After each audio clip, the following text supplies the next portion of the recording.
बिस्मिल्लाहिर्रहमानिर्रहीम। अस्सलाम वालेकुम नाज़रीन, आप देख रहे हैं गुजरात न्यूज़। खबर शामिल करने से पहले गुजारिश है कि हमारे चैनल को सब्सक्राइब कर लें और वीडियो को लाइक करें ताकि हर नई आने वाली खबर पर वक्त आप तक पहुंच सके। नाज़रीन, एक अफसोसनाक खबर आपके साथ शेयर करने जा रहे हैं ज़िला गुजरात से ताल्लुक़ रखने वाले एक बड़े सियासी रहनुमा आज वफ़ात पा चुके हैं। ज़िला गुजरात की सियासत का एक और बाब बंद हो चुका है। पाकिस्तान मुस्लिम लीग काफ के मरकज़ी रहनुमा और साबिक़ वफाकी वज़ीर चौधरी वजाहत हुसैन के करीबी साथी वफ़ात पा चुके हैं।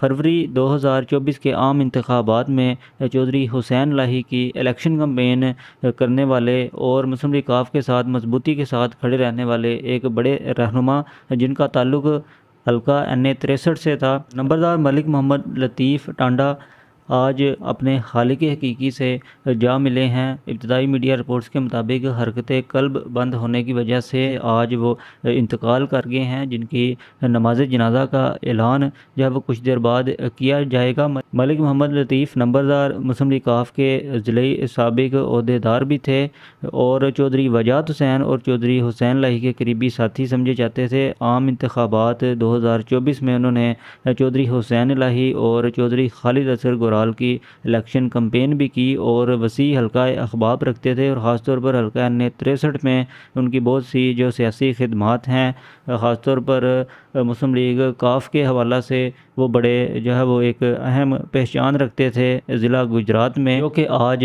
वफ़ात पा चुके हैं, जिनकी नमाज जनाजा का ऐलान कुछ देर बाद किया जाएगा। अगली वीडियो तक के लिए दीजिए इजाज़त। अल्लाह हाफ़िज़।